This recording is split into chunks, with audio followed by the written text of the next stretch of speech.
What's up, everybody? Welcome back to the shop. It is a very hot and muggy day out here today. But what are we working on? This is a 5.3 liter LM7 out of a 2000 Tahoe or Suburban. We'll be swapping this motor into our 94 Jeep. It's a YJ. I'll go over some more of that in a different video. This video series is going to be going over stripping this motor down, getting it ready for machine shop inspection, cleaning, and just for my own general knowledge to see what I need to purchase as part of the rebuild. Let's take a quick look around this motor before we do anything to it. From the time we got it to now, which has only been a few days, I have done literally nothing to this motor. So it is in exactly the condition that we got it in.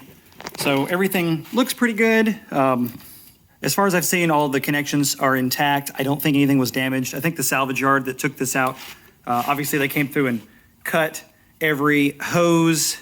Looks like the radiator hoses are intact. But they cut most of the hoses, the fuel lines. I assume just to take it out easier. See, there's a cut power steering line here. But we've got a donor fuse block, computer, complete wiring harness. Looks like all the way around. This one is missing the top cover, which is okay. We can figure that out later. This is a drive-by cable motor, which keeps things simple. We don't need the gas pedal. Yeah, it looks complete. Everything looks like it's in fine shape. This motor did come out with an automatic transmission. We did not get the transmission, so let's take this flex plate off here and get a new flywheel for the Jeep. I'm going with an AX15 transmission with a bell housing conversion kit from a brand called Quick Draw. That's already on the way. And I've got a used / refurbished transmission already on the way too from a company called Dead Jeep. They're out of the New England area. I don't remember specifically right now. But yeah, like I said, everything looks pretty good. These are the 862 heads on here. So I am curious to see what the inside looks like and see what I'll have to buy as part of the rebuild kit and goes into it. So first plan, since it's right here on this tire and it's pretty easy to get to, I am going to start removing the entire wiring harness from here and just kind of strip it from the top down while it's in this good spot before moving it anywhere. I think first things up here, probably going to be getting some of these bigger hoses out of the way. Here, probably work from some of these top connectors down. I'll try that.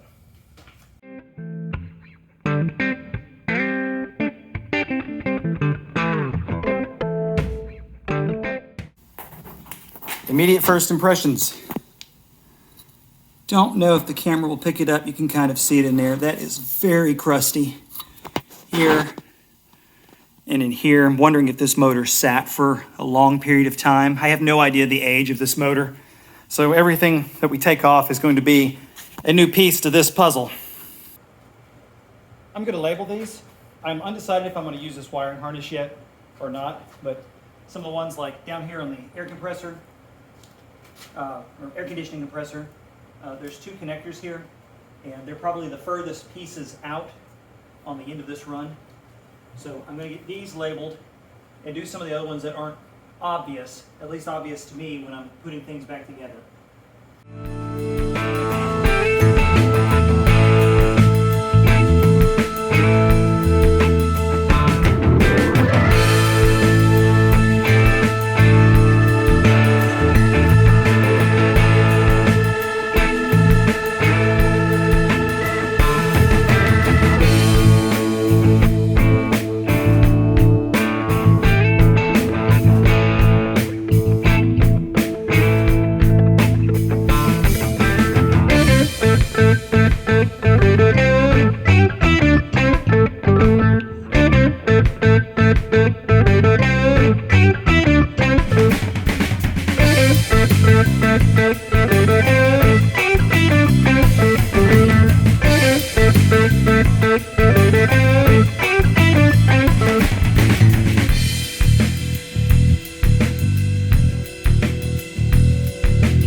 Update on the progress. I've got all of the fuel injectors off. Those were a little bit of a pain. I struggled with those on a couple of them, but I got that figured out. All of the sensors all the way around, a couple of grounds, the harness as it comes through the top of the intake here, the other fuel rail, various EGR pieces, the intake air control, throttle position sensor. So I've got this big mess here, and I think I'm going to have to relieve some pressure from this sitting on its tire, because I've got two lines here that I don't think they're pinched, but I just can't see where they run to over here. So I'm going to try to either get the hoist over here or see if I can lean this a little bit and figure out where those go. But, oh, something interesting to note. I guess this coil pack is bad because this one was just hanging over here, connected, and this one was not. So I don't know if this numbering means anything. One says 93, one says 83 on it. But I don't know, bonus coil pack or it's bad. I'll have to see. So far so good though. I guess it should have been obvious, but those wires that look like they were trapped were into the starter here, and these I've already labeled for the air conditioner, or air compressor, I'm sorry. One and the same, I guess. So just got to get all this off here, and then I don't think that they're actually on anything. I can probably feed them through here and get this harness off of here.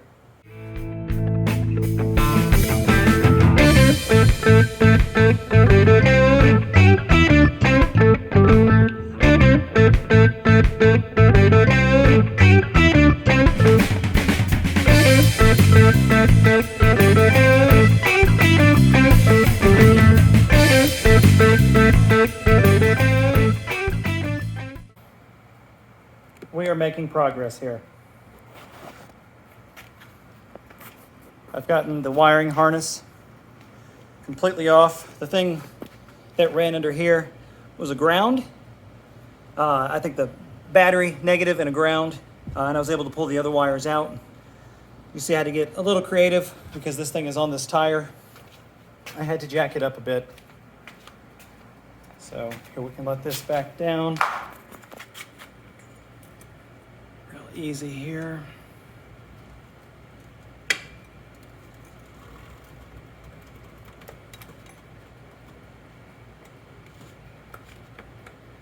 Alrighty.